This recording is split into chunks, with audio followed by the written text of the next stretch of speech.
महापर्व में देश विदेश से आए सहस्त्र योद्धाओं ने भाग लिया और अपने रण कौशल का परिचय दिया।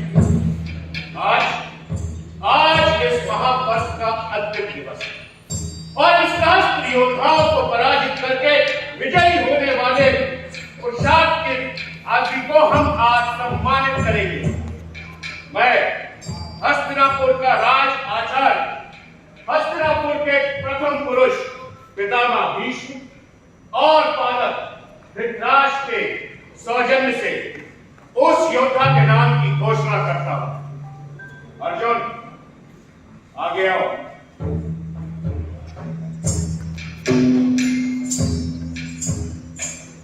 यशस्वी भव।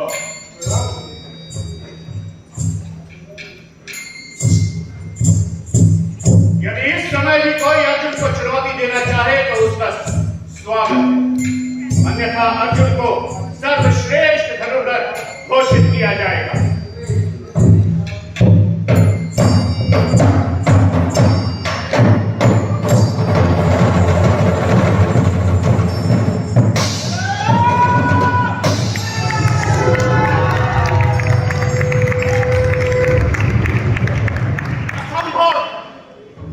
अविश्वसनीय, संसार के सभी चल अचल जीव अजीव इस बात को जान ले कि मैं द्रोणाचार्य ब्रह्मांड के जनक, पालक और विनाशक को नमन करता हूं और जल वायु अग्नि को साक्षी मानकर पांडुपुत्र अर्जुन को त्रिकाल में त्रिलोक का सर्वश्रेष्ठ घोषित करता हूं।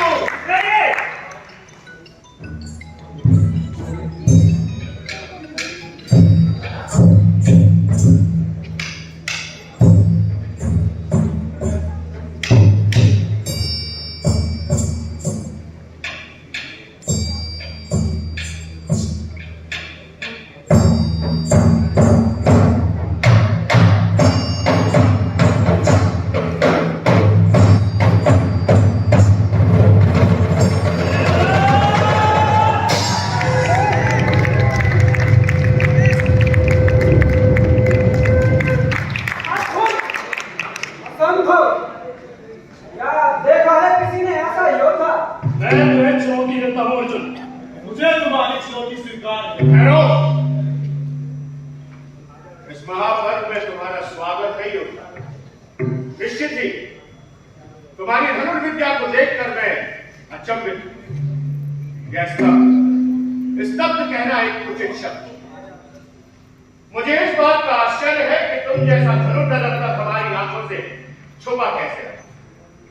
निश्चित ही अपने कौशल के आधार पर इस महापर्व में हिस्सा लेने की सभी को अधिकार है और अर्जुन उसके चुनौती को स्वीकार भी करे, परंतु धर्मशास्त्र और धर्मनीति के अनुसार इस महापर्व में भाग लेने वाले प्रत्येक योद्धा को इस सभा के समक्ष अपना संपूर्ण परिचय प्रस्तुत करना होगा। अर्जुन को तो यहां सब भली बात जानता, परंतु तुम कौन, किस वंश के वंशधर हो, किस माता का दामाद, तुम्हारा कोई पिता है या साथी पुत्र?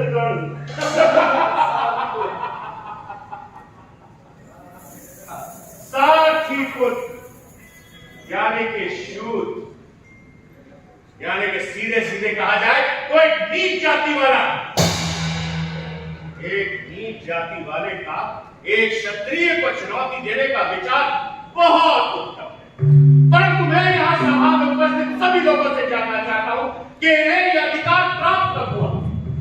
यद्यपि इसका अर्थ तो यह होगा कि अब शूद्र हमारे पालक होंगे और हम ब्राह्मण और आप क्षत्रिय इनकी थाल में भोजन करेंगे। कम से कम तुम्हारी चुनौती से तो यही लगता है। यहाँ किसके आमंत्रण पे आए हो? अपनी इच्छा पे काबू करना सीख नादान बालक।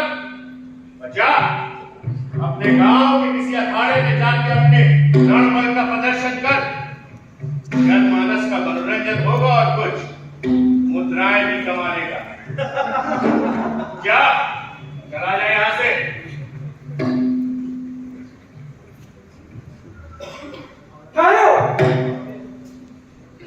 एक गुरुदेव? मान रहो दुर्योधन। मैं मौन नहीं रहूंगा। आखिर मेरे मौन रहने से वो सब बदल तो नहीं जाएगा जो आचार्य ने इस वीर के साथ किया। उल्टा मत करो, मैं कोई अधिकार नहीं। मुझे अधिकार है। यदि कोई गुरु भूल करता है तो शिष्य को पूरा अधिकार है कि वो भूल को इंगित करे। दुर्योधन, अपनी कहानी पर नियंत्रण रखो। दिखता नहीं है तुम्हें? वो हमारे गुरु हैं, हमसे बड़े हैं। तो क्या कहना चाहते हो तुम कि उनके हर गलत काम को अच्छा मान लिया जाए सिर्फ इसलिए कि वो हमसे बड़े हैं, हमारे गुरु हैं? मैं पूछता हूँ, आप संसार को नैतिकता की शिक्षा देते हैं तो फिर ये पक्षपात क्यों कर रहे हैं? प्रतीत होता है ईर्ष्या ने तुम्हारी पति को भ्रष्ट कर दिया है। ईर्ष्या, ईर्ष्या।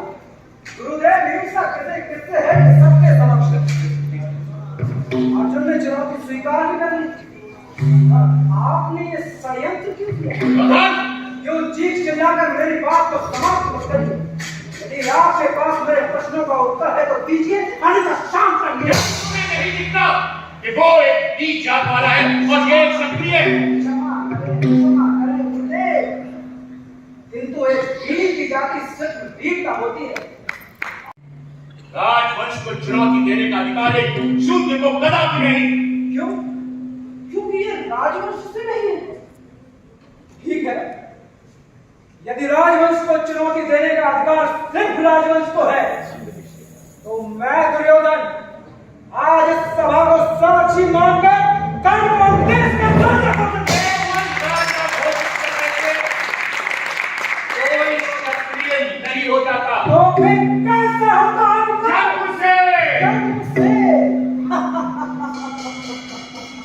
जन्म से। जन्म की बात ना करें मुझे।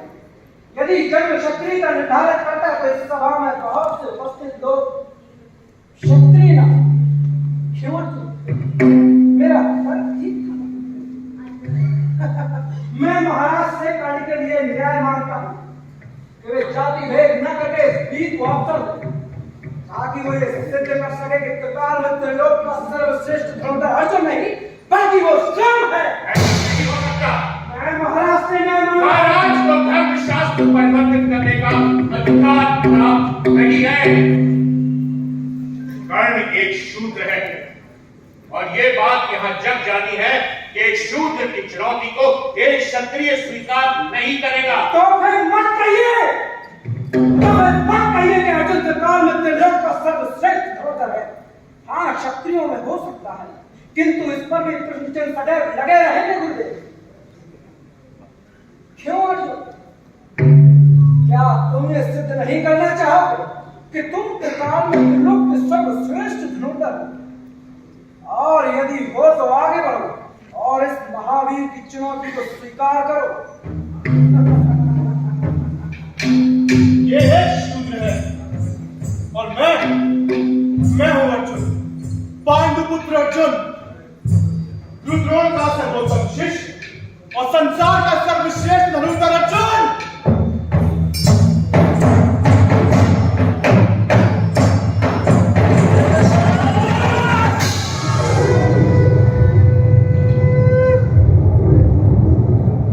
और ये है मेरा पंच। दूंगा एक दिन तुझे अपना परिचय दूंगा। आज से, अभी से, इसी क्षण से उस दिन की प्रतीक्षा कर जो उस दिन मैं तुझे अपना संपूर्ण परिचय दूंगा।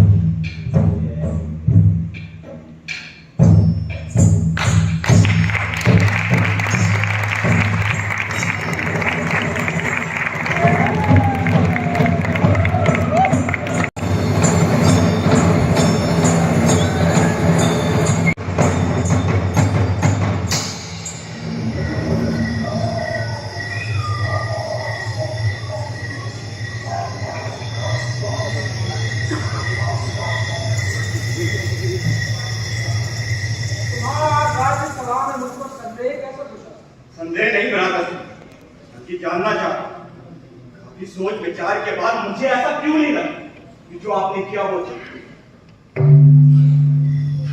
हम तुम यह समस्त पर्व समय की जो दूरी पर खड़े हैं वहां उचित और अनुचित का कोई अर्थ नहीं है दुश्मन। यदि कोई चीज मायने रखती है तो वो है दूरदर्शिता। दूरदर्शिता? मुझे तो कोई दूरदर्शिता नजर नहीं आती भ्राता, जो हम सबको सहारा।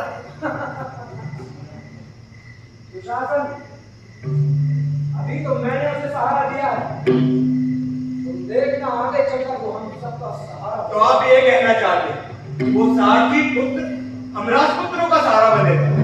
कैसी बातें करते हो भ्राता श्री? कुछ भी ज्ञात नहीं है। तुम ही गुरु द्रोण और अर्जुन की भाषा बोलने लगे हो। तुम लोग क्या जानो कि मैंने क्या खोज निकाला है? वो सारथी पुत्र नहीं, अंगार है, अंगार। अरे ऐसा आप मानते हैं भ्राता जी? एक अजनबी को बिना जाने पर क्या आप उसे अभिराज दे रहे? संपूर्ण विचारजनों के सामने जो आपने किया उसके विषय में लोग तरह तरह के कहने लगा रहे थे। ये एक राजनीतिक दाव बना और इसमें नुकसान हमारा अरे कुछ भी नहीं। तरबूजा चूरे पर गिरे या चूरा तरबूजे पर, घटना तो तरबूजे को ही है। और धीरे धीरे तुम्हें भी सब समझ आ जाएगा। और इस विषय में लोगों के अंतर स्वभाव का कौन जानता है कि इस कृत्य का क्या परिणाम होगा? खर्च तो एक सामर्थ है और वो सामर्थ मेरी मुट्ठी में है। वही सामर्थ जिसके आगे विश्व का प्रत्येक प्राणी घुटने टेक देता है। कर्ण तो बुद्धि और सामर्थ का वो महारथी है जिसकी हमें आवश्यकता थी। और अब मैं उसे पांडवों के विरुद्ध हथियार बनाकर उपयोग करूंगा। और आप तो भ्राता श्री का इनको मूर्ख समझते, वो आपकी हर बात माने, आपके हर कार्य पे लगे।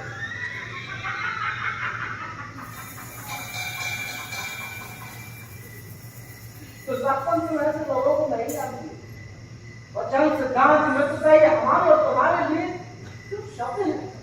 और ये बेचारे तो मर जाएंगे, किंतु इन शब्दों से पीछे नहीं हटे। परंतु भ्राता श्री, मेरे विचार से हम लोग से अंग्रेज घोषित करने में शीघ्रता। शीघ्रता? यदि शीघ्रता ना दिखाता तो वो आज पांडवों के साथ विचरण कर रहा होगा। गुरु द्रोण को तो नहीं जानते क्या? अर्जुन को चुनौती देने वाले को विकलांग बना देते।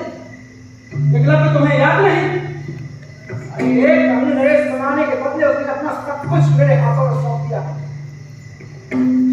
एक साथी के रूप में गुरु की मालिश करते करते उसका जीवन बीतता, किंतु मैंने दिया है उसे राज जिसकी वो कल्पना भी नहीं कर सकता।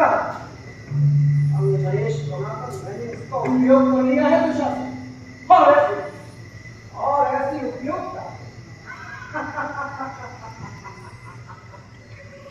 ऐसी उपयोगिता के लिए एक क्या हजारों अंगराज में उजागर कर सकता हूं मैं। बस भ्राता, किसी की तरह इन पांडवों का काटा निकालते हैं। मैं अब तक ही नहीं भूल पाया भीम का वो व्यवहार, छान डालों की तरह कदा इनको मुझ पर टूट पड़ना। अर्जुन का क्रोध द्रोण के सर चढ़ तो बोला। पहला का मुझे एक ही अवसर का देखिए, नहीं उसने आपसे पहले के साथ बात नहीं किया। तुम एक ही प्रश्न को कितनी बार दिमाग खिला कर रहे हो? बस करो। उठ।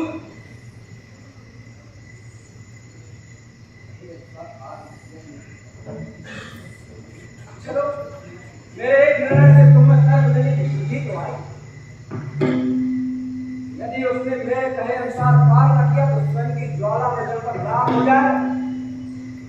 उसके सामर्थ्य की छटपटाहट उसे जीने नहीं देगी और उसको इससे अच्छा अवसर कहां मिलेगा अपनी योग्यता सिद्ध करने का। आज अर्जुन को चुनौती देते वक्त तुमने कर्ण की आंखें नहीं देखी। ज्वाला लगती है उसकी दोनों आंखें। अर्जुन के प्रति प्रतिस्पर्धा का भाव उसके मन में जागा है। देखना, तुम देखना दुशासन उसके बलबूते को क्या क्या कर देगा। कौन है? कौन है वहां? रोचक है ब्राह्मण। पुरोचन! बुलाओ उसे, बुलाओ। पांडवों को धर्म की आराधना के लिए वाराणसी जाना और वहां उनके निवास का प्रबंध तो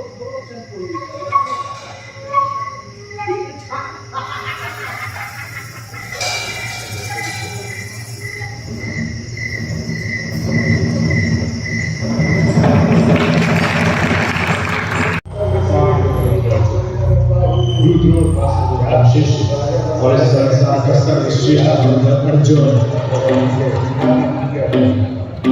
ये इच्छा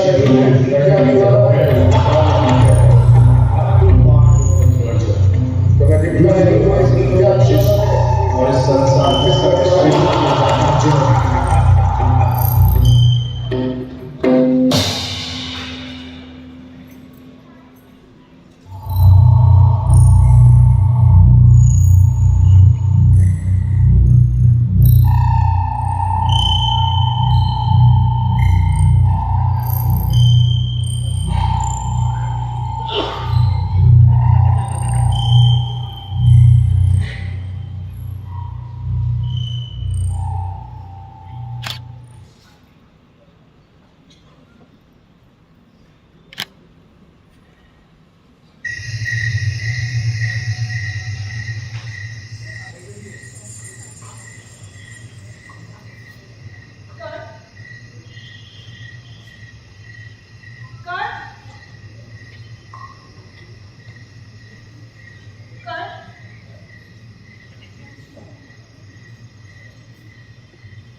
सुन रहा हूं।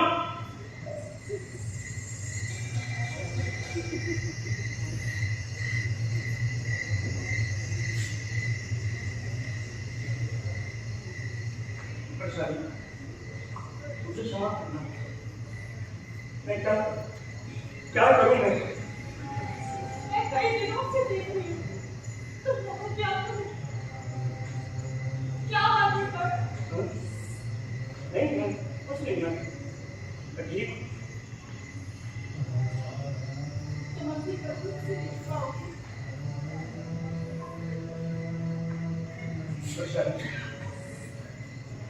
मैं सो नहीं पा रहा। पिछले कई रातों से घर पे ना पड़ी तब तुमको घर पहुंचते विचार आगे प्रताप सब मुझे जवाब नहीं मिल सकते और मैं उन्हें कुछ नहीं कर पाता वैशाली। मैं भारी पाता हूँ बहुत क्यों ना बहुत क्यों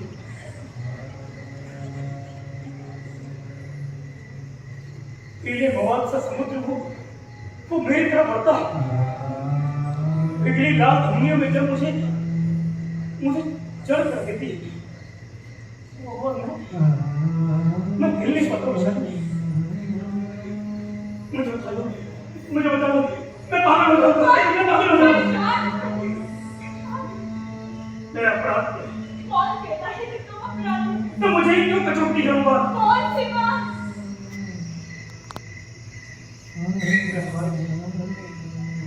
सब कुछ कि तुम क्या कहते हो पर? उस दिन अर्जुन का कंधा था कितने आत्मविश्वास से कहा था कि तुझे अपने संपूर्ण परिचय दूंगा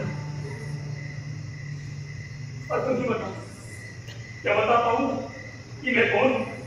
सारी का कहूंगा कि सर्वश्रेष्ठ वो नहीं है।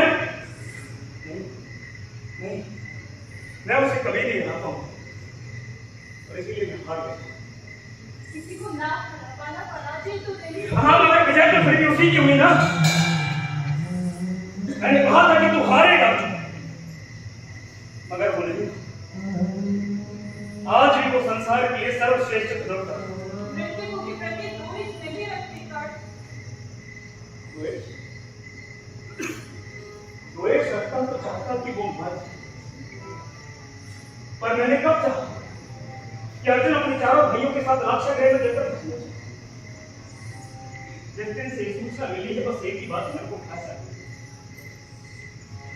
कि जिसने प्रेस सभा में मुझे शूद्र कहकर अपमानित किया, उसकी मृत्यु से पूर्व उसके मुख से यह ना कहला सका कि काल तुम श्रेष्ठतम। परंतु इसके लिए अपराधी तुम तो नहीं हो। हमारा संसार तो यही कहता है कि दुर्योधन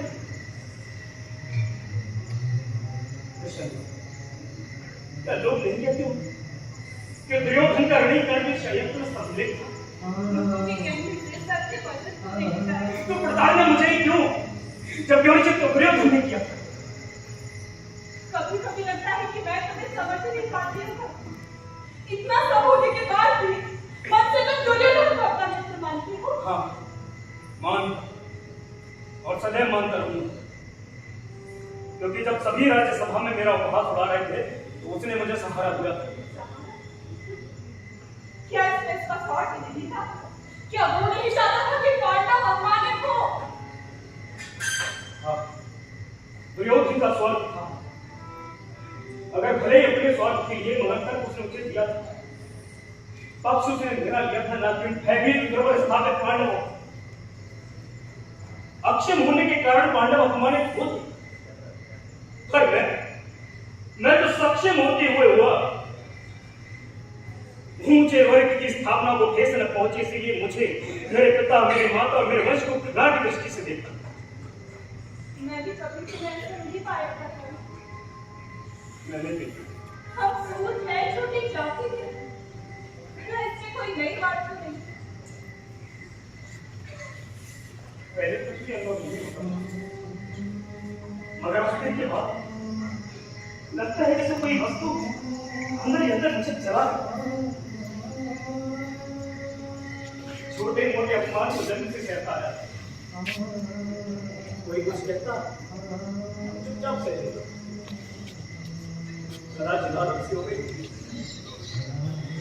मगर उस दिन लगा जैसे पूरे हस्तिनापुर के सामने द्रोण ने मेरे वस्त्र उतारकर नग्न खड़ा कर दिया।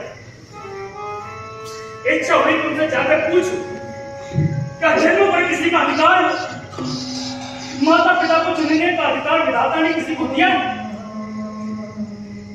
जन्म के आधार पर गुरु द्रोण ने अधिकारों की बात क्यों की? क्या उनके शास्त्रों में कर्म शब्द को उल्लेख कहीं नहीं? तो कुछ कहते खुली हो सकती। मैं क्या कहूँ? एक बात सच बताओ, बताओ हाँ, कहो। क्या तुम इस बात का रोक नहीं होता कि तुम्हारा पति शूद्र? क्या तुमने बताया कि तुम्हारी पत्नी शूद्र है? बात वो नहीं है, फिर क्या बात है कर? ये हीनता है? हीनता नहीं, क्रोध। अपने सूद होने पर? नहीं, सूद होने के कारण उन अधिकारों के नाम लेने से चिंता की बदखारी। मुझे अपनी चिंता नहीं है बेटा। दुख है तो केवल इस बात का कि मैंने तो जैसे तैसे सब कुछ सहन कर लिया, पर मेरे पुत्र का क्या उसे ये लोग स्वीकार करेंगे? हाँ, क्यों नहीं? आर्य स्वधामन और नरेश का पुत्र है, उन्हें उसे स्वीकार करना ही होगा।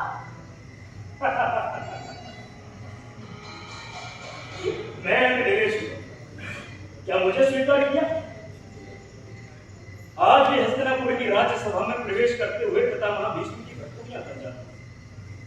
नहीं वैशाली नहीं, यह कभी नहीं मान सकते कि घोड़े की लीद साफ करने वाला सूत एक शासक भी हो सकता है। और मैं कहता हूं कि शासक बनने पर सम्मान क्यों? घोड़े की लीद साफ करना भी कोई काम है, तो मैं इस काम को करने वाले लोग नीच क्यों बने? राजा यदि शासन न करे तो शासन व्यवस्था खत्म हो जाती है। ब्राह्मण यदि अध्यापन न करे तो शिक्षा व्यवस्था खत्म हो जाती है। वैश्य यदि व्यापार न करे तो व्यापार व्यवस्था खत्म हो जाती है। एक निर्वर्ग का आदमी अगर मन उठाए तो धन व्यवस्था खत्म हो जाती है। तो कभी तुम्हारा और मेरा नहीं क्यों? और क्यों ये समस्या करने निकालते भाई दोषों को चलता है? मेरे पास केवल प्रश्न, उत्तर है कि राज्य होगी नहीं। हाँ, मुझे बताना भूल गया, कल सूर्यादली के पश्चात ही चला था, लौटने में कुछ दिन लग जाएंगे। सुदामा मेरे साथ है। कहीं बाहर का है? हाँ, पांचाल। हाँ, दुर्योधन के साथ द्रौपदी के स्वयंवर। अरे मैं तो बनकर जा रहा हूँ। दुर्योधन द्रौपदी का वरण करना चाहता है। मुस्कुराए क्यों? सोचा तो ठीक है, मुझे पता है। अब स्त्रियों की बात भला है क्या? परंतु मैं कभी मुस्कुराए जाती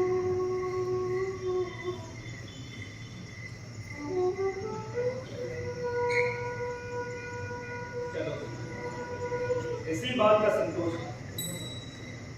इस संसार में कोई तो है जो इस कर्ण को समझता है।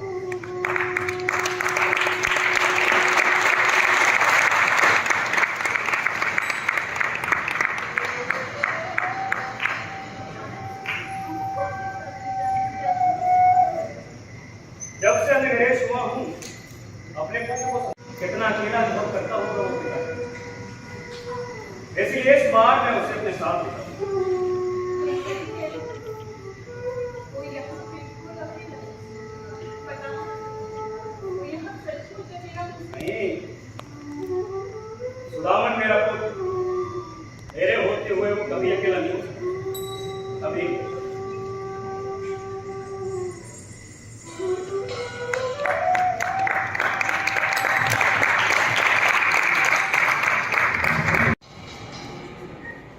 द्वारपाल मीना, द्वारपाल, द्वारपाल, सुनो, द्वारपाल। रात इतना अंदर कोई भी आने ना पाए। राजकुमारी का शिकार शुरू होने वाला है। और खासकर पुरुष तो बिल्कुल भी नहीं। अब इस बार सारे निकलना काम है हैं। मेरा आज ज्यादातर का दिन है। मंडप भी देखना है। हे केशव, अभी तक मंडप नहीं किया। मैं पूछती हूँ, ये मंडप कब तक काम करोगे? स्वयंवर के बाद? बस हो गया। जल्दी जल्दी हाथ चलाओ। इतने सारे काम ठहरे हुए हैं और सबके हाथ इतने ढीले चल रहे हैं कि बस। अरे भैया खाली क्यों बैठे हो? जल्दी जल्दी हाथ चलाओ ना। चलो अवंतिका, अरे ओ अवंतिका, अरे गला में तुम्हारा पानी भरा या नहीं? बस नहीं। तो जल्दी करो, शीघ्र ही करो। लगता है सारे स्वयंवर की जिम्मेदारी मैंने ही लेके रखी है। अगर मैं न रहूं तो राजकुमारी का स्वयंवर ही ना हो पाए। ये मल्लिका और दुर्गेशनी श्रृंगार का सामान लेने गई थी दोनों, अभी तक लौटी नहीं। अरे ओ मल्लिका,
मंडप की सजावट किसकी?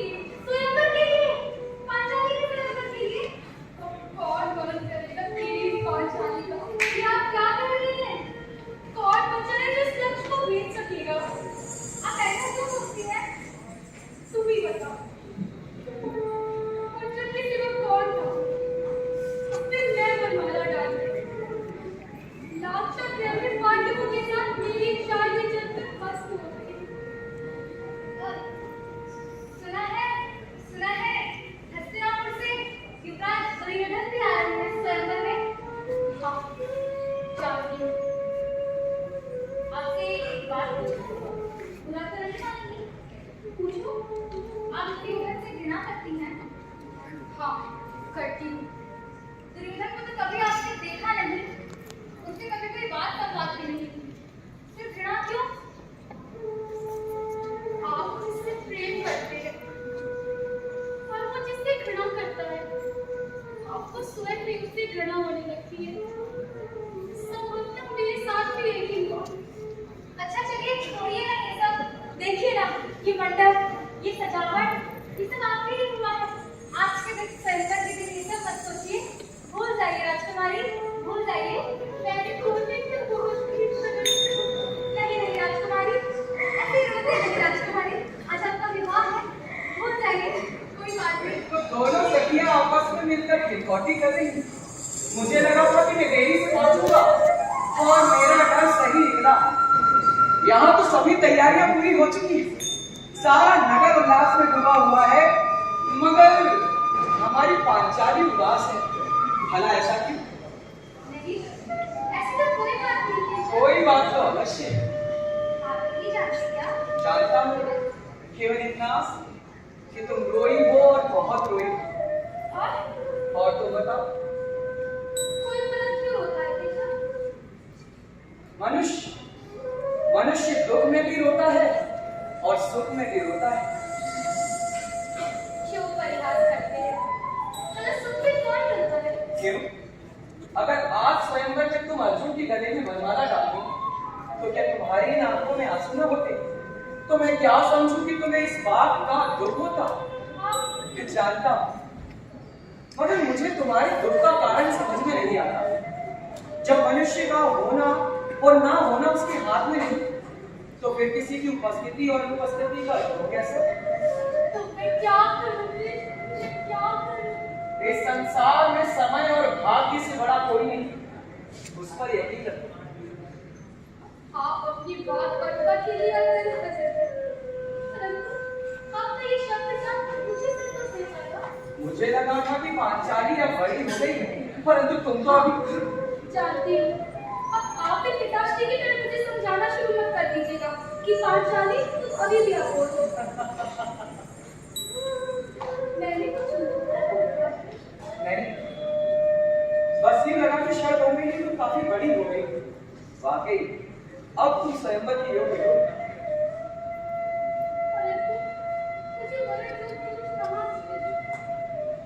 इस संसार में तुम्हारा वर्णन करने वाले केवल 4 पुरुष हैं, क्योंकि ये चारों ही संसार के सर्वश्रेष्ठ धनुर्धर हैं।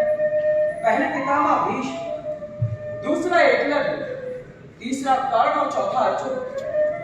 पितामह भीष्म अपनी प्रतिज्ञा के कारण तुम्हारा वर्णन करेंगे, और एकलव्य को तो वर्षों पहले ही आचार्य द्रोण अक्षम बना चुके हैं। और कर्ण क्या होगा कृष्ण? समय आने पर तुम स्वयं जान जाओगे पांचाली। और आखिरी अर्जुन, जो लाक्षागृह में दुर्योधन की क्रूरता का शिकार हुआ, कौन बचा कृष्ण? बोलो मत। मैंने कहा था इस संसार में समय और भाग्य से बड़ा कोई नहीं, उस पर भरोसा रखो। संभवतः हमें स्वयंवर के लिए देरी हुई, हमें चलना चाहिए।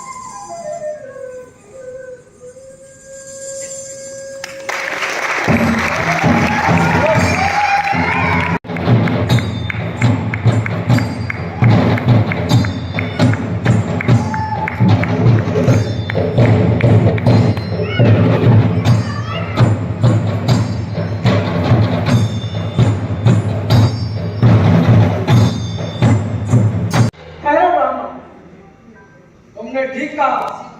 इस सभा में अभी पुरुष उपस्थित हैं और राजपुरुष भी। सचमुच ऐसा है क्या दुर्योधन? आग और अधीश कहाँ? यही किसी सभा में, तो फिर वो आगे क्यों नहीं बढ़ता?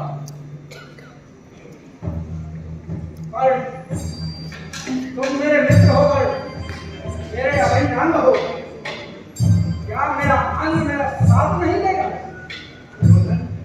हाँ कर जाओ, आगे बढ़ो, जाओ जाओ।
तेरे मेरे बीच में रहेगा। यदि हम दोनों जीवित बचे, इस पृथ्वी पर प्रलय आएगी। अरे अर्जुन सुन, युद्ध आरंभ हुआ और यहाँ पे जयंत का जो जयंत का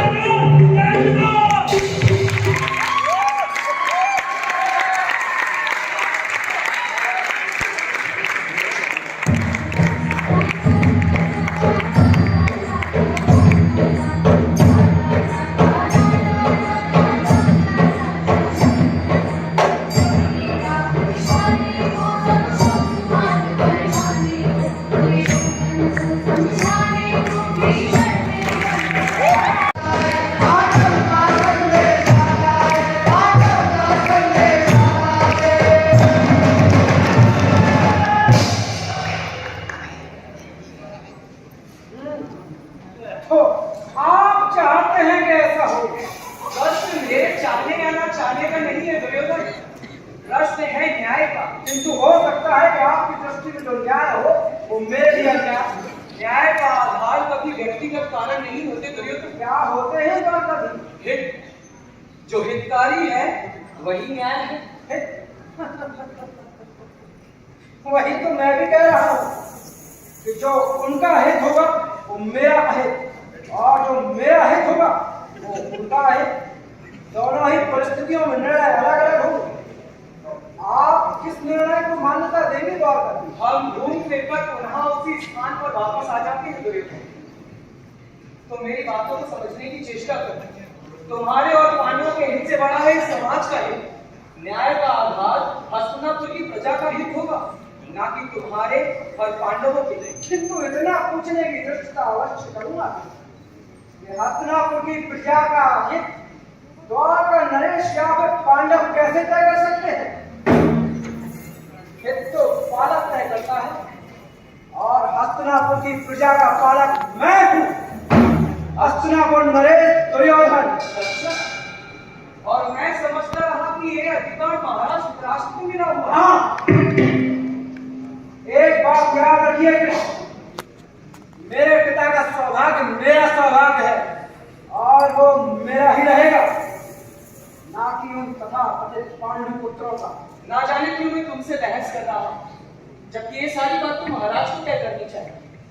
महाराज, आप अच्छी तरह से सोच विचार कर निर्णय करें और पांडवों को निश्चिंतता प्रदान करें कि उनके साथ कोई अन्याय नहीं होगा। तुम यथार्थ कहते हो वासुदेव, किंतु दुर्योधन भी निश्चित होना चाहता है कि उसके साथ ही भविष्य में कोई अन्याय ना हो। अन्याय? अन्याय का प्रश्न ही कहां उठता है? राज्य तो पहले ही बढ़ चुका। पांडवों को उनका वनवास पूर्ण होने के बाद राज्य मिलने की जो शर्त थी वो भी अब पूर्ण हो चुकी है, तो उनको उनका अधिकार तो मिलना ही चाहिए। राज्य बटा था कृष्ण, किंतु अब एक है, और नैतिक दृष्टि से भी यही ठीक होगा कि राज्य को पुनः न बांटा जाए। तुम नैतिकता की बात करते हो दुर्योधन? तुम्ही ने कहा था कि 13 वर्ष के वनवास और 1 वर्ष के अज्ञातवास के बाद ही पांडव अपना राज्य पा सकेंगे। 13 वर्ष का वनवास भी पूर्ण हुआ और 1 वर्ष का अज्ञातवास भी। तो अब तुम्हारी नैतिकता ये कहती है कि तुम अपनी ही बात से पलट जाओ। वनवास मानता हूं पूर्ण हुआ, लेकिन अभी अज्ञातवास पूर्ण नहीं हुआ है। तुम्हारी ही राज्यसभा के आचार्यों का इस बात पर तुमसे मतभेद है। आचार्यों का राजा से मतभेद असंभव तो गणनाएं भी तुम्हारा साथ नहीं देती। अरे तो तोड़ा मोड़ा भी जा सकता है। तो ये बात तो तुम पर भी लागू है, लेकिन सिद्ध नहीं होती। और शंका के आधार पर मैं अपना राज्य दुर्बल और अक्षम पांडवों के हाथ में कदाचित नहीं दूंगा। अरे जिनके अंदर इतना भी मादल नहीं कि स्वयं बात करने आते, आपको भेज दिया यहाँ पहले के लिए। क्या सोचा कि घबरा कर डर जाऊंगा? बहुत अच्छा हो यदि आप उनका ये भ्रम दूर कर दें कि मैं अपना आधा राज्य किसी भी हाल में नहीं दूंगा। उम्र की नादानी तुम्हारे अंदर काफी झलकती है राज्य संबंधी निर्णय यूं जल्दबाजी में नहीं किया करते। तुम्हारे पास पर्याप्त समय है, अच्छी तरह से सोच विचार करो। और यदि मैं ना सोचना चाहूँ तो फिर युद्ध के विचार को नकारा नहीं जा सकता। और इस धमकी का मुझ पर कोई प्रभाव नहीं है। धमकी नहीं दे रहा हूँ, समझा रहा हूँ। भविष्य के गर्भ में क्या छुपा है वो तुम नहीं जानते। कोई नहीं जानता, यहाँ तक कि तुम भी नहीं जानते। अनुभव यही अंतर पैदा करता है।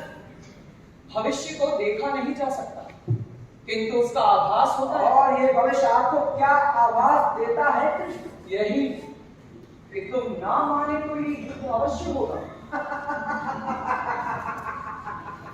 और युद्ध में क्या होगा? क्या होगा? वो 5 भाई मिलकर हम 2 भाइयों को परास्त करेंगे। संभव नहीं है। ये खेल किसके साथ खेल रहे हो? जाइए और जाकर किसी और को समझाइए।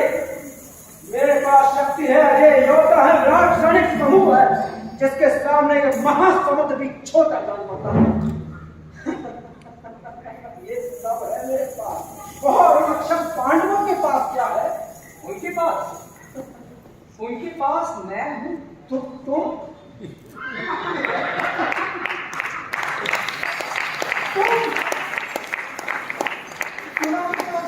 ये है उनके पास। तुम क्या हो कृष्ण? गायब तू लाचार तू जो दुर्योधन के द्वार पर खड़ा हो अपने प्रिय पांडवों के लिए आधे राज्य की मांग कर रहा और न मिलने पर 5 गांव का तोड़ कर रहा और कुछ भी न मिलने पर युद्ध की उंगलियां दे रहा। मेरे लक्ष्य स्थल पर तलवार रखने मात्र से मुझे तेरे खोखले पल का एहसास होता है। तुमने दीमक खाए कुछ भी नहीं हो कृष्ण, कुछ भी नहीं।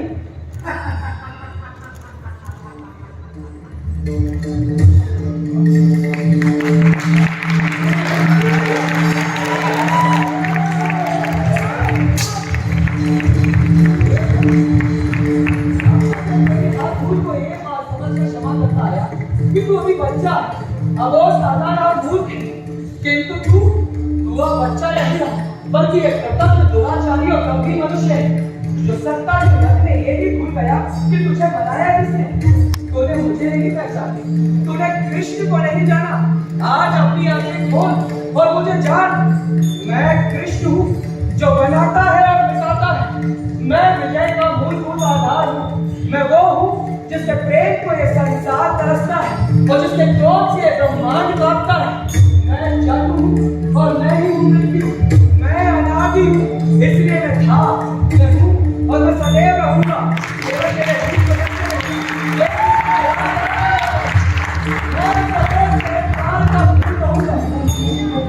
मुझे शब्दों से डराने की कोशिश मत करो। यदि तेरी यही इच्छा है तो सुन। मैं इस महाराज्य सभा में महायुद्ध की घोषणा करता हूँ। यह युद्ध कुरुक्षेत्र की भूमि पर लड़ा जाएगा। यह धर्म तो होगा, किंतु उसके परिणाम इतने विभत्स होंगे कि तू उसकी कल्पना भी नहीं कर सकता। प्रलय आएगी, हथियारों के भीषण टंकार इस समूचे मानव समाज को मत डालेगी। लेकिन अमृत नहीं होगा तो केवल काला कसरा विष। चारों दिशाएं इस विष में धस धसकर मरते हुए लोगों की चीखों से टकराएंगी। प्राण दान देने वाले हाथों से सिर्फ मृत्यु दान होगा, और मृत्यु भी कैसी? घायल कर देंगे, छटपटाएंगे और अपने शरीर को चोट के समान मरता देखकर मृत्यु की कामना करेंगे, किंतु उन्हें मृत्यु नसीब नहीं होगी। ये वो समय होगा जब भाई भाई के रक्त का प्यासा होगा। प्राण दान देने वाले व्यक्ति भीख मांगेंगे अपनी मृत्यु की। सारे सिद्धांत धराशायी होंगे और एक नए वर्ग का उदय होगा। ये वो वर्ग होगा जो दुर्बल की दुर्बलता को चबाकर अपनी भूख शांत करेगा। दुर्योधन काल अकाल होकर छाएगा। अब ये युद्ध होगा दुर्योधन।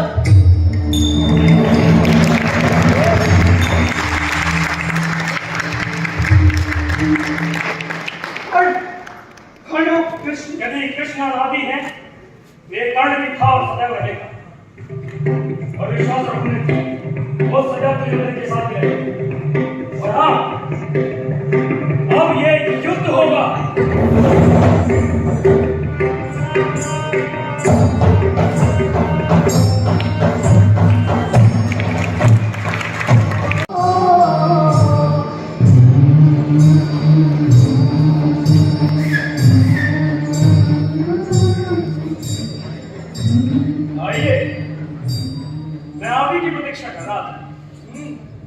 तो तुम जानते थे कि मैं आऊंगा? जो कुछ आज आज सभा में हुआ उसके बाद आपको आने बताइए, कैसे हो? ये जानते थे कि मुझे आना है, क्या यही नहीं जानते थे कि क्यों आना है? साधारण मनुष्य हूं, भूल भी हो सकती है। आप भी कहें कुछ करेगा। आज राज्यसभा में दुर्योधन ने जो कुछ भी कहा, जो कुछ भी किया, क्या तुम्हें लगता है वो ठीक था?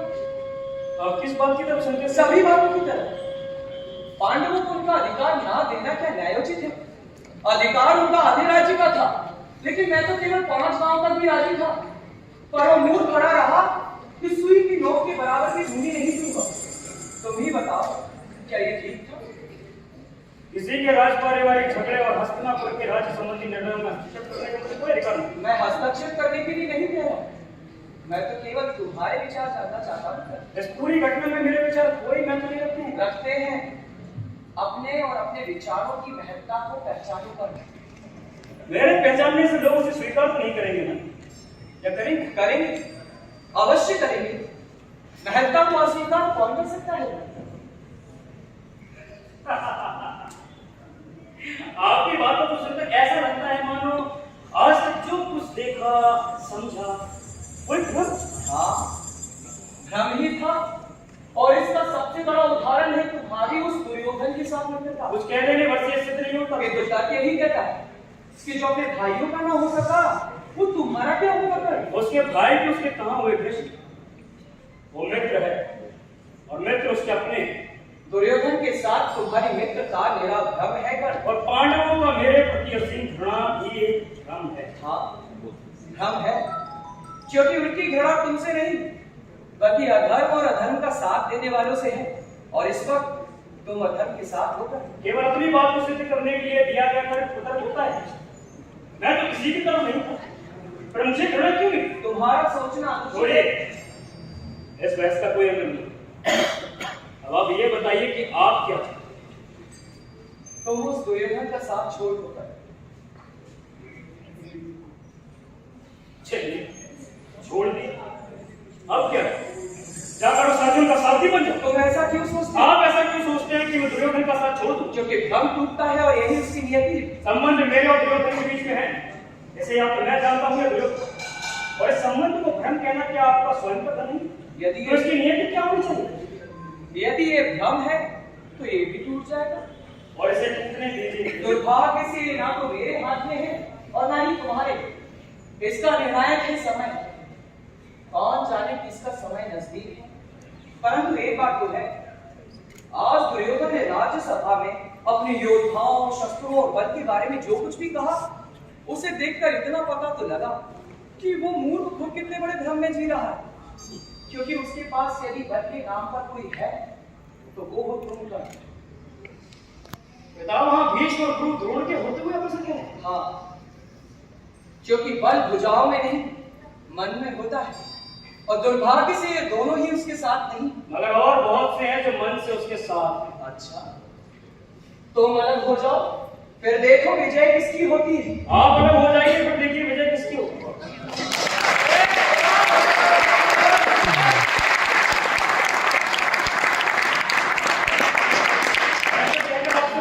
करने का मेरा कोई इरादा नहीं, और ऐसा हो भी नहीं सकता। मेरी ऐसी कोई इच्छा भी नहीं, क्योंकि कर्ण कर्ण है और कृष्ण कृष्ण। का अक्षर के बाद बहुत कुछ अलग है। तुम्हारे पास तर्क बुद्धि काफी अच्छी है, लेकिन विवेक बुद्धि से सोचो कर। अगर ये युद्ध हुआ तो संहार होगा, महासंहार। इस महासंघर्ष की घोषणा आप ही ने की, लेकिन बीज मैंने नहीं बोया। जरा सोचो कर, इस युद्ध से तुम्हें क्या मिलेगा? एक प्रश्न मुझे भी कोई देता कि संग्राम से आपको क्या मिलेगा? मैं धर्म और सत्य के साथ, और मैं सिद्धांतों के, और इसीलिए इस युद्ध में भाग लेना हम दोनों की व्यवस्था। तुम्हारे लिए विवशता नहीं बल्कि मूर्खता है। तुम्हें इस युद्ध का अंत नहीं पता कर। जन्म के समय बच्चा मृत्यु के बारे में सोचता है, वो अबोध होता है, उसके पास ज्ञान नहीं होता। लेकिन इसमें तुम्हारा दोष नहीं। काश कि तुम जानते कि मैं पांडवों का बड़ा भाई हूं, ज्येष्ठ कुंती पुत्र कर्ण हूं, यही ना? परंतु तुम्हें किसे बताया? स्वीकार नहीं तो क्या होगा? इस संसार में मेरे जरा क्या हो? सूर्य। हाँ, उन्हीं से पता चला अपने जीवन का एक और घिनौना। ये सत्य घिनौना नहीं है कर्ण, अभी तो जीवन शुरू हुआ है। जो तुम्हें पहले नहीं मिला वो अब मिलेगा। तुम सम्राट बनोगे, क्षत्रिय कहलाओगे, राजमाता कुंती के ज्येष्ठ पुत्र के रूप में जाने जाओगे। यह संसार मानेगा कि कर्ण पांडवों में श्रेष्ठतम था। मैं जानता हूं तुम्हारे साथ बहुत अन्याय हुआ है, क्या क्या नहीं सहा है, परंतु ये सत्य की आखिर कब तक छुपता? सत्य सत्य ये सत्य आज ही क्यों सामने आया? उस दिन कहा था ये सत्य जब भरी सभा में द्रोण ने मुझे सूतपुत्र कहकर मेरे अधिकार मुझसे छीन लिए। अर्जुन ने मेरी चुनौती को अस्वीकार कर मेरा भूतपूर्व तमाचा मारा था मेरे चरण। उस दिन कहा था ये सत्य जब स्वयंवर में द्रौपदी ने मुझे नीच कहकर नकार दिया। मैं पूछता हूं कहां मर गया था ये सत्य जब मेरी आंखों के सामने मेरे पुत्र की हत्या हुई थी?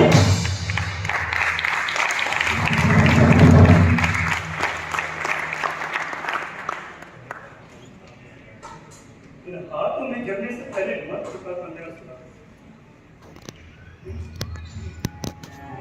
जिस समय उसकी हत्या हुई उस समय मैं शूद्र नीच, और आज जब समय आया है अर्जुन के वध का तो मैं क्षत्रिय कुंती पुत्र। जाइए कृष्ण, कदाचित हम दोनों एक दूसरे का समय बर्बाद कर रहे हैं। ठहरो, पुनः एक बार सभा में आपने सच कहा था, अब युद्ध होगा। सोच विचार का समय अब नहीं रहा, क्योंकि युद्ध आरंभ हो चुका है।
आइए, एक सूत के घर में आपका स्वागत है।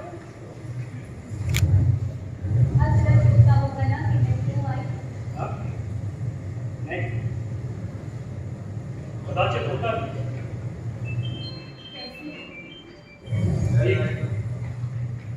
अर्थात जैसा भी हूं आपके सामने।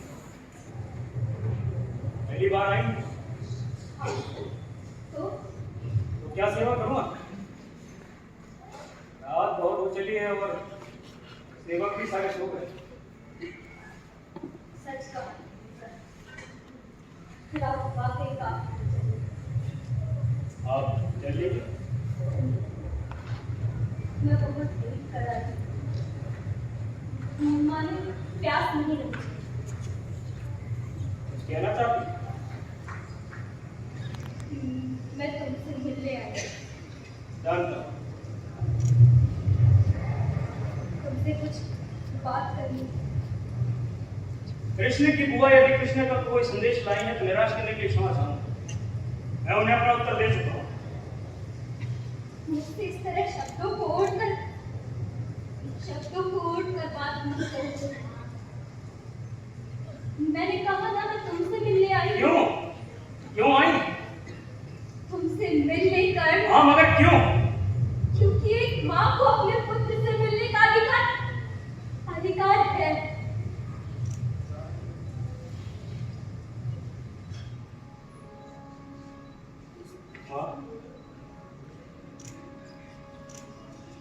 माँ,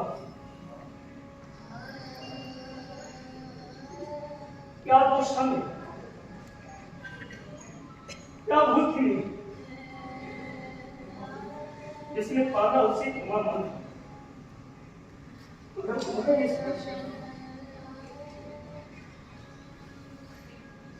कई रातों से लेटा इस अनंत आकाश को ताकता रहे, सब कुछ समझ जाता है केवल एक शब्द मां। सब कुछ तो मिला जीवन दुख, घृणा, यातना, प्रेम, राज, सब। और मां मैं क्या नाराज, घृणित, क्या धर्म तो क्यों क्या दिया था मुझे, क्यों झोंक दिया इस घर का अग्नि में झुलसने, जब सभी लोग मेरे ताने बसते रहे, मेरी आत्मा को नोचते रहे, तो क्यों नहीं अपने आत्मा को छुपाया मुझे, क्यों नहीं कहा कि मैं हूं। इतने से पाँव फूल गए, चल भी नहीं पाता था घुटनों के, क्यों नहीं उठाया अपनी गोद में मुझसे, क्यों?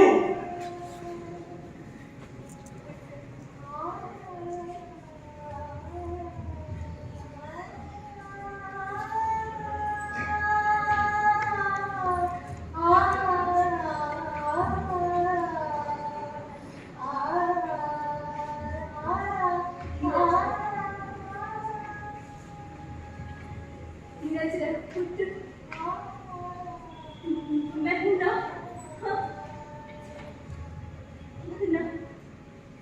ना बड़ा हो गया है, कितने कोमल केश, किंतु कितना खुदरा है तेरा शरीर,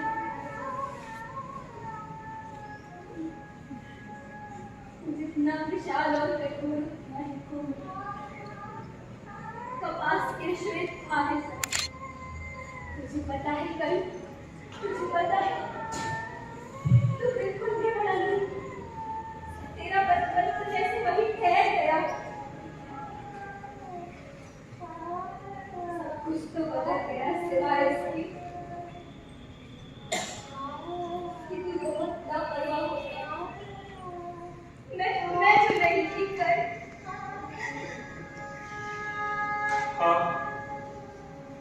आप है और विडंबना देखिए कि आज आप कहाँ हैं और मैं कर्ण में क्षमा चाहता हूँ आत्मा, इस तरह भावनाओं में रहना मेरी आदत है और कभी कभी हमारे मस्तिष्क और शरीर को कोई और ही वस्तु नियंत्रित करती है, नहीं करती क्या?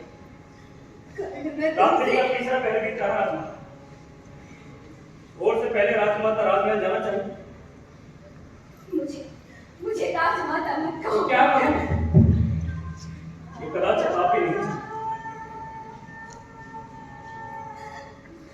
मुझे इस तरह से अपमानित मत करो पुत्र। अपमानित? जो स्वयं अपमान में जिया हो वो क्या किसी का अपमान करे? अपमान को जानकर अपमानित करना बहुत जरूरी है। काश क्या वैसे कभी सोचता। बहुत बड़े हृदय और बहुत समझदार, दुख पीड़ा यातना अपमान के बाद तुमने ही तो सहा, और मेरा क्या? इस सत्य को जानकर ही तुम तिलमिला उठे हो, और मैंने तो इस सत्य को जाना और अपने ही हाथों से मृत्यु की कूप में डाल दी। किसी से कह भी ना पाई करुणा। तुम्हें क्या लगता है करुणा? तुम्हें मृत्यु को सौंप कर मैंने क्या महसूस किया हो? मुक्ति? नहीं, कर्ण नहीं। जिस अपनी भूख में जला, जिसे जीवन दिया, क्या उस मृत्यु को सौंपकर मैंने मुक्ति महसूस की होगी?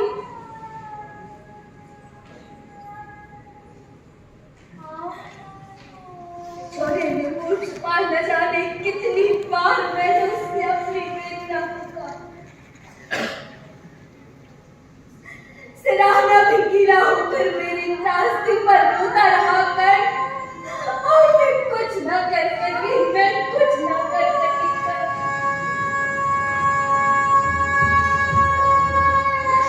कुछ न कर सकी मैं। क्यों क्यों नहीं किया तुमने? क्यों नहीं कहा? क्योंकि कल मैं एक स्त्री हूँ। हाँ, बस यही एक कर्तव्य है कि आप एक स्त्री बनी नहीं, मां बनने का कभी प्रयास नहीं। ये समाज मुझे कभी नहीं स्वीकारता कर, क्यों क्यों नहीं स्वीकारता?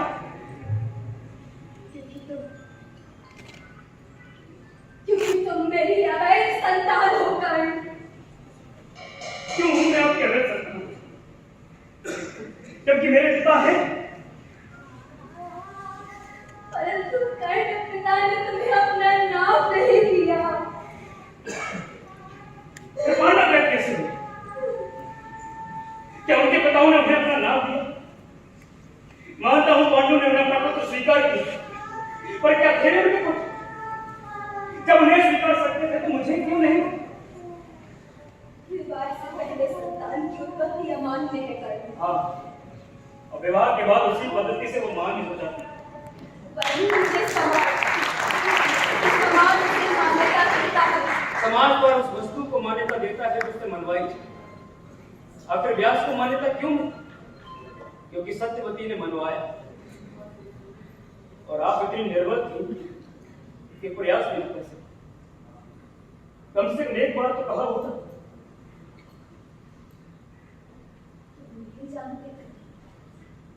तुम नहीं जानते ये समाज कितना निष्ठुर है।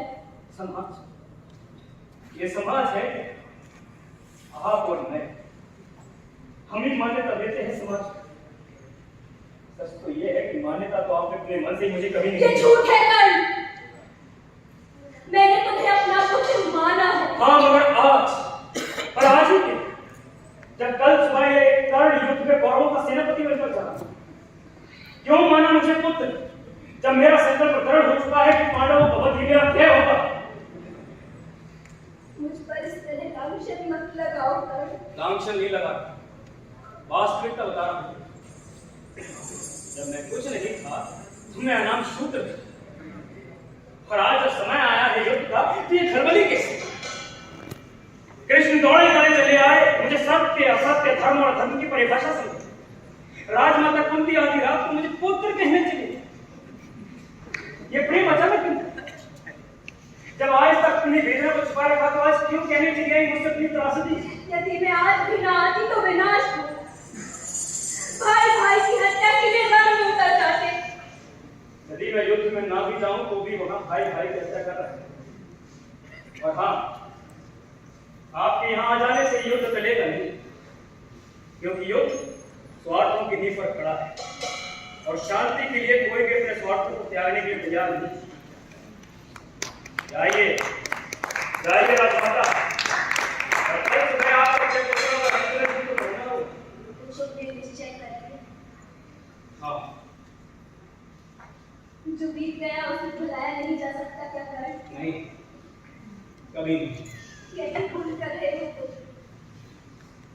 जो बीत जाता है उसका कोई महत्व नहीं होता। महत्व उसका होता है जो है या फिर आने वाला है। भूत भले ही बीत जाता है, अगर वही समेटता है वर्तमान और भविष्य को अपना लेता है, और वही निर्णायक होता है आज को और आने वाले कल का। और उसी ने मेरे जीवन का निर्णय लिया है, मैं उसे नकार नहीं सकता। ये भी नहीं नकार सकता कि तू जिनसे लड़ने जा रहा है वो भी तो शक्तिशाली है, वो भी तो कर सकते हैं।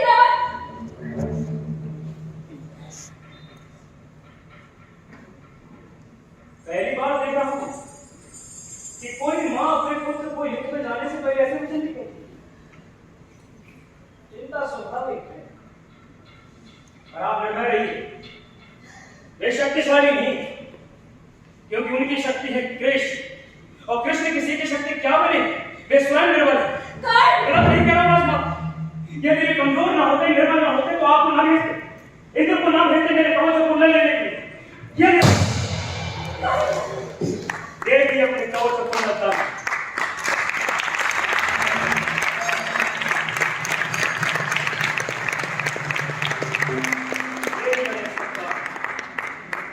यदि कोई ये समझता है कि कवच और कुंडल में दान देकर कर्ण नहीं रहा, तो ये उसकी भूल सामने खड़ा है। बहुत बड़ी जानती हूँ क्या अपनी माँ को एक दान नहीं दोगे तुम?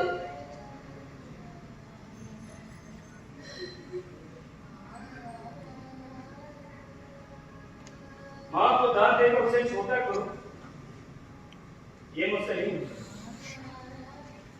और मैं वचन देता हूं, लो आज तुम्हारा ये अवैध पुत्र तुम्हें वचन देता है कि अर्जुन को छोड़कर मेरे हाथ इन हाथों किसी और पांडव का वध नहीं होता। केवल अर्जुन और कर्ण में से कोई एक मारा जाए।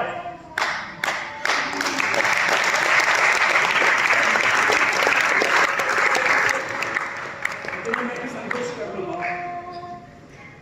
संसार जानता है कि तुम 5 पुत्रों की मां, और वो तुम सदैव रहो।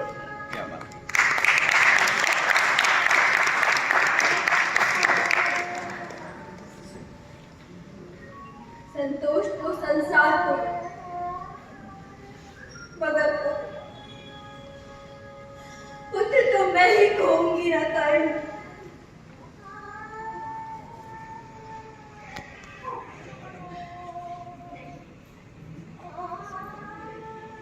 मां,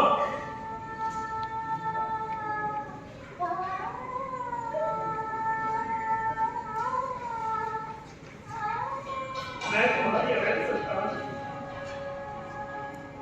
युद्ध में जाने से पहले एक पुत्र को अपनी मां से आशीर्वाद लेने का अधिकार नहीं।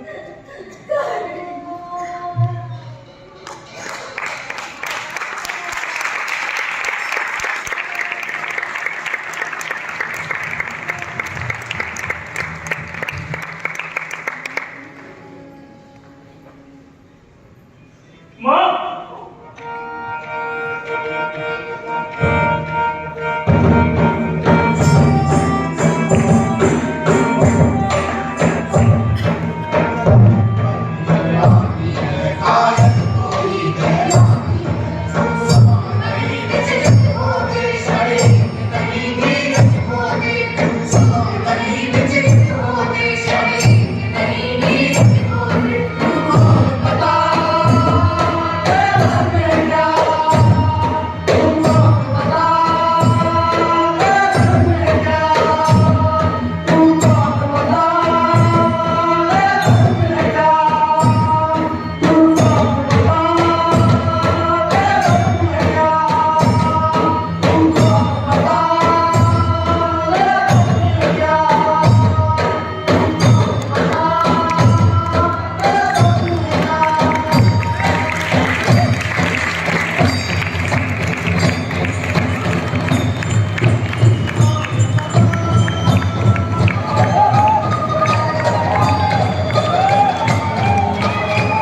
जिन महान सपनों को मनुष्य ने देखा, जिन आविष्कारों को मनुष्य ने अपने हाथों से बनाया, न जाने कितनी ही सुंदर और कितनी ही भव्य चीजें मनुष्य ने अपनी कल्पना और शक्ति से रची। लगता है यह युद्ध उन सबको निगल जाएगा। मैंने कौरवों और पांडवों के मध्य एक महायुद्ध को प्रज्वलित कर दिया। क्या मैं एक पाषाण हृदय व्यक्ति? नहीं। यदि यही मेरा लक्ष्य होता तो एक कार्य कठिन नहीं था। पितामह भीष्म के पतन के पश्चात सूर्यपुत्र कर्ण ही पांडवों का सेनापति है। अरे कौन नहीं जानता कि कर्ण से बड़ा योद्धा और कोई नहीं। स्वयं पितामह भीष्म जानते थे कि कर्ण ही प्रथम कौनते हैं। वो ये जानते थे कि कर्ण सारथी पुत्र नहीं बल्कि सूर्य का तेजस्वी पुत्र है। हम और आपने कर्ण के साथ ठीक नहीं किया। इस समाज ने कर्ण के साथ न्याय नहीं किया। कल बाणों की सैया पर लेटे पितामह भीष्म ने कर्ण से कहा कि कौन क्षत्रिय और कौन सूरपुत्र?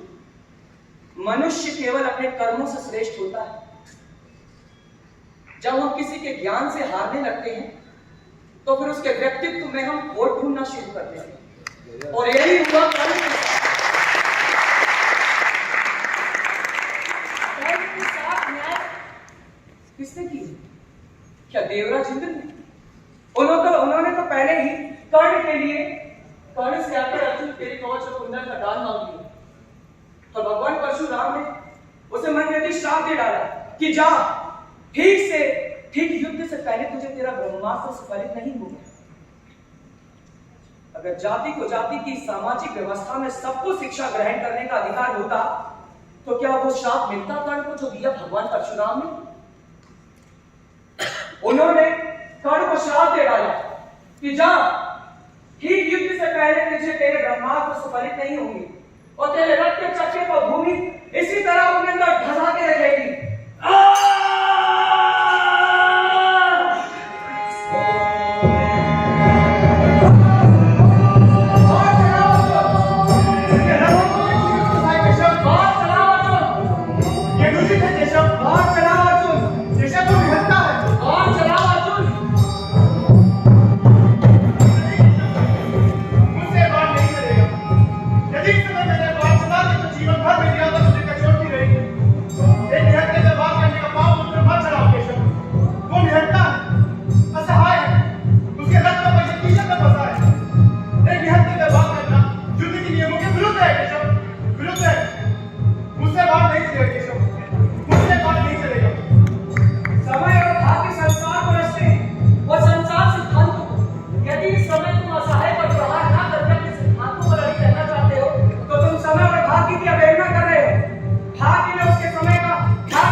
जो तुमने किया वो मेरा धर्म, तो फिर क्या धर्म और कैसा धर्म? उत्तर दो।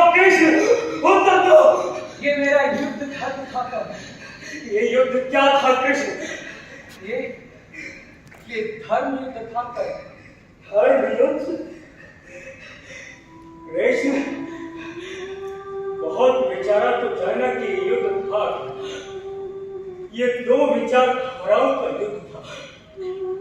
ये दो विचारधाराओं के राज्य की स्थापना का युद्ध था। तुम्हें इस युद्ध से क्या मिला कृष्ण? न राजकोष, न प्रजा, न भूमि, न साम्राज्य। तो फिर तुम भी ये युद्ध क्यों लड़े कृष्ण? क्योंकि तुम अपनी विचारधारा का राज्य स्थापित करना चाहते थे और दुर्योधन अपनी विचारधारा का। सच कहो कृष्ण, यदि दुर्योधन तुम्हारी विचारधारा मान लेता तो आज वो तुम्हारे पीछे लग रहा होता और दुर्योधन एक एक करके रणभूमि में दम भर रहे होते। सच तो यह है कि तुम अपने विचारों के आगे मजबूर थे कृष्ण। हाँ, और तुम भी तो थे। यह युद्ध मेरे और दुर्योधन के विचारों के मध्य था। फिर तुम बीच में कैसे आएगा? अपने सिद्धांतों के साथ। सिद्धांत ही तो विचार होते हैं कर। नहीं कृष्ण, सिद्धांत अड़िग रहते हैं और विचार बदल जाते हैं।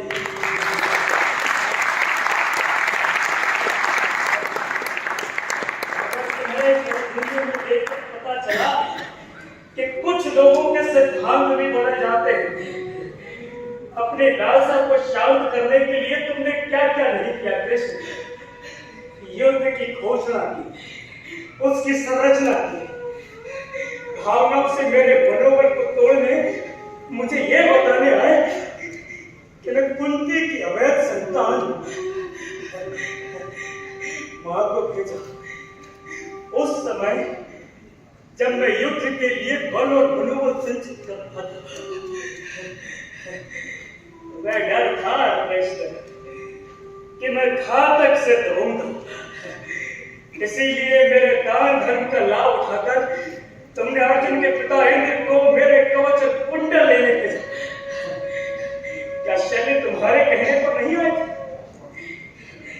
ऐसा साथी भेजा तुमने कृष्ण जो अपने ही योद्धा का आत्मविश्वास सदैव तोड़ता रहा। तुम ऐसा मानते, परंतु क्या एक कटु वचन ये समाज मानेगा? कैसे मानेगा कृष्ण?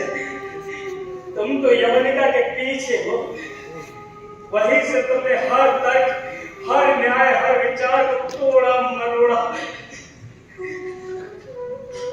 यदि मैं मान भी लूं कि मैंने ऐसा किया, तो क्या तुम इससे बचे रहे? कहाँ था तुम्हारा पौरुष जब द्रौपदी के वस्त्र ले जा रहे थे? तब क्यों नहीं बोले? जब दुर्योधन ने पांडवों को आधा राज्य देने से मना कर दिया, क्यों दिया साथ? जब एक अबोध अभिमन्यु की हत्या बड़े बड़े महारथियों ने मिलकर की। यदि आरोप मुझ पर है तो तुम भी इससे बचे नहीं रहेगा। तो इतना तो तुम भी मानते हो कृष्ण कि बुरा तो तुमने भी किया और अच्छा भी। इस संसार में ना तो मनुष्य कभी पूरी तरह से बुरा हुआ है और ना ही पूरी तरह से अच्छा। मैं भी मनुष्य का एक रूप हूं। तो फिर मैं इससे अलग कैसे हो सकता हूं? पर तुम ही क्यों पूछे जाओगे? क्योंकि मैंने धर्म और सत्य का आधार रखा और अंततः विजय उसी की। कृष्ण, धर्म विजयी होता है या विजयी धर्म? यदि हम जीतते तो हम धर्म बनाते और हम ही जीत जाते। परंतु तुम युद्ध हार चुके हो कर। ये भी एक दम है कृष्ण। मैं मर रहा हूं। भौतिक रूप से मैं ये युद्ध हार है, मगर हार कर भी मैं ही जीता कृष्ण।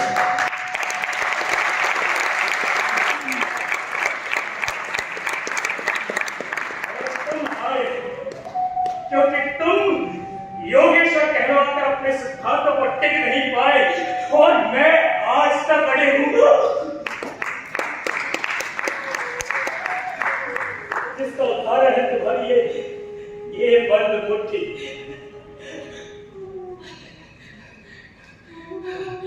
कृष्ण,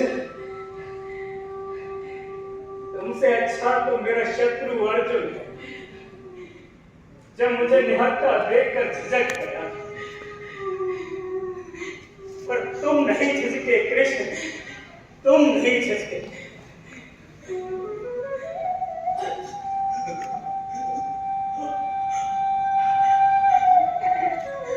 और अब लगता है मैं जीत कर भी हार गया कृष्ण। नहीं कर हाँ कृष्ण, ये युद्ध था क्या? मेरे व्यक्तित्व का युद्ध, मेरे अधिकारों का युद्ध, मेरे जन्म का युद्ध। और जब मेरी जननी ने संसार के सामने कभी नहीं स्वीकारा कि मैं उसका पुत्र हूं, तो बस केशव, मैं वही हार गया। मैं वही हार गया केशव। मैं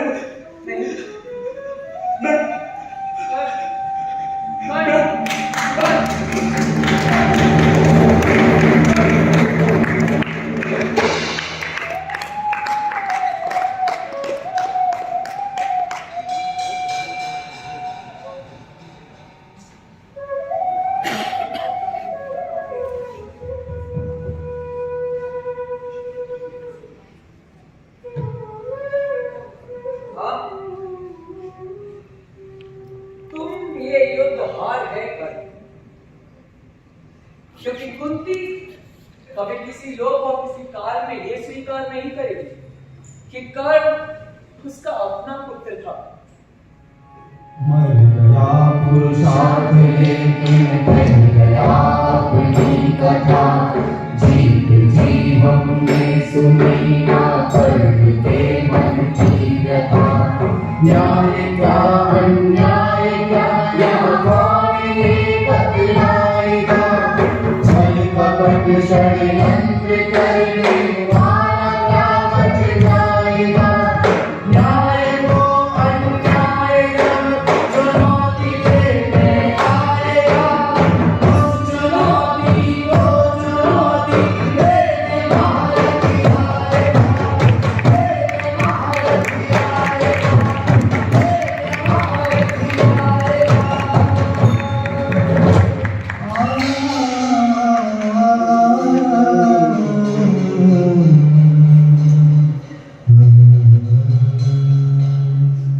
मारा गया संसार का सर्वश्रेष्ठ योद्धा, महान दानवीर कर्ण, मेरा पुत्र कर्ण मारा गया। कर्ण की मृत्यु मात्र शारीरिक है, क्योंकि मृत्यु शरीर की होती। विचारों की नहीं। कृष्ण, तुमने ही कहा था कि मृत्यु शरीर की होती है, किंतु आत्मा अजय अमर। पुत्र, तो एक मां ने अपने पुत्र को स्वीकार कर ही लिया। कृष्ण, तुम यहां फिर हार गए। तुम यहां फिर हार गए कृष्ण, तुम यहां फिर हार गए।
धन्यवाद।